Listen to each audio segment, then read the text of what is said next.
Non, c'est Monsieur Florence. Oui, monsieur le maire, chers collègues. Je vais revenir sur le plan mercredi, sur le PEDT, qui sont des plans qui ont fait l'objet d'un travail important de la part des personnels des affaires scolaires, afin que les jeunes virophésiens puissent profiter d'activités enrichissantes en centre de loisirs. Et nous souhaitons remercier ces équipes. Notre groupe a quelques remarques qui ont déjà été exprimées lors de la commission réunie fin mai et qui s'appliquent autant à l'un et à l'autre de ces deux plans. Si les échanges avec les enseignants sont indispensables, ne serait-ce que pour harmoniser les conditions d'utilisation des locaux, il nous semble indispensable de dissocier le temps scolaire, le temps périscolaire et le mercredi, surtout avec un mercredi qui ne sera plus travaillé à partir de septembre. En effet, le lien avec des activités avec le programme d'enseignement de l'école, que ce soit en élémentaire ou en maternelle, et le travail quotidien des équipes d'enseignants doit rester modéré, par exemple pour une fête de fin d'année. Le mercredi, aussi l'occasion de pouvoir sortir du cadre scolaire pour de nouvelles découvertes. Elles peuvent notamment servir aux enfants en difficulté scolaire qui pourront se découvrir des compétences et des dons particuliers dans un cadre beaucoup moins strict que celui de l'école. Lier le mercredi au cadre scolaire peut donc être très négatif pour un certain nombre d'enfants. Dans la liste des intervenants du mercredi, nous souhaitons souligner le nombre important d'activités, d'idées intéressantes.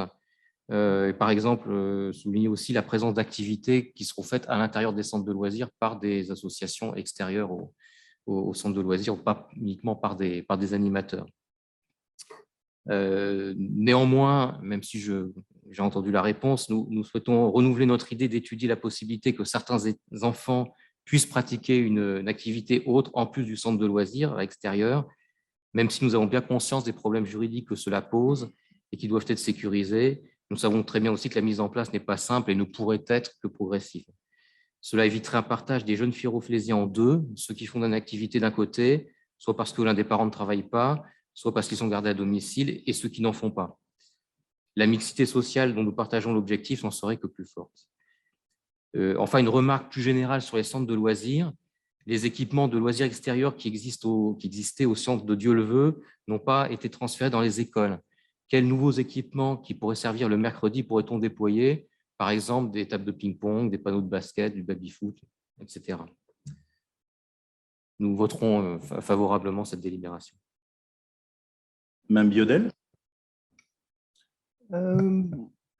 Pour les équipements, pour l'instant, les tables de ping-pong, on en a dans les écoles, elles sortent. Bon, je suis complètement d'accord que le centre de loisirs à l'école, ce n'est pas l'école au centre de loisirs, c'est deux choses complètement différentes. Et c'est pour ça que ce qui est proposé aux enfants n'est pas proposé à leurs parents.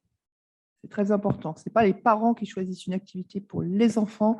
Les enfants ont accès à un programme et c'est eux qui choisissent. Parce qu'on a trop souvent vu le papa ou la maman qui dépose l'enfant en disant « Ah, tu as vu, il y a, je dis n'importe quoi, il y a piscine. Il faut que tu y ailles absolument. » Et dès que le père ou la mère avait le dos tourné, l'enfant dit « Mais moi, je n'ai pas du tout envie d'aller à la piscine, j'ai envie d'aller faire de la pâte à modeler. » Bon, voilà, le centre de loisirs, c'est des activités pour les enfants, variées et diverses, en veillant bien entendu, parce qu'il y a quand même des enfants qui sont plus en retrait, à inciter certains à aller participer à des activités. Voilà. Mais c'est un centre de loisirs, ce n'est pas un centre de formation. Donc, on est bien d'accord, on n'est pas à l'école. Donc, sur les équipements, donc des tables de ping-pong, il y en a, il y a des panneaux de basket dans certaines écoles. Ça pourra évoluer par la suite.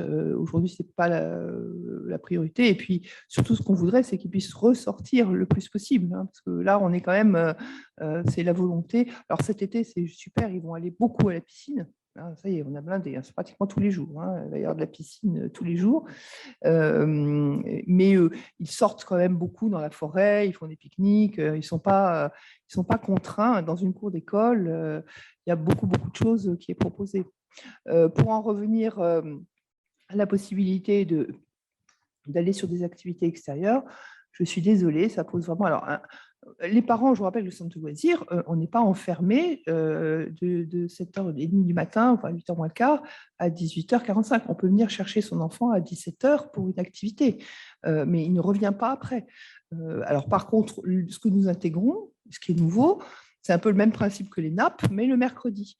Vraiment des activités qui vont se poursuivre, dont, entre autres avec les CMR. Je pense que M. Perrier doit connaître les CMR, les centres de musique ruraux là, qui sont absolument extraordinaires. On va avoir des activités avec ça.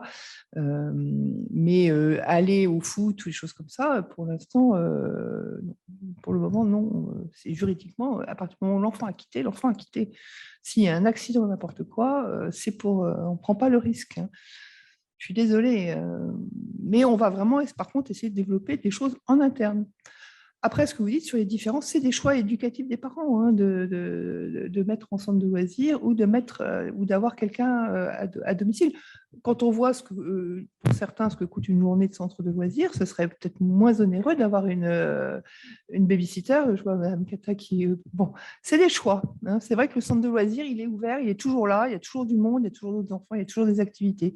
La jeune fille, la nounou, elle peut vous planter. Voilà. Bon, c'est des choix, peut-être pas pour tout le monde, mais pour la majorité.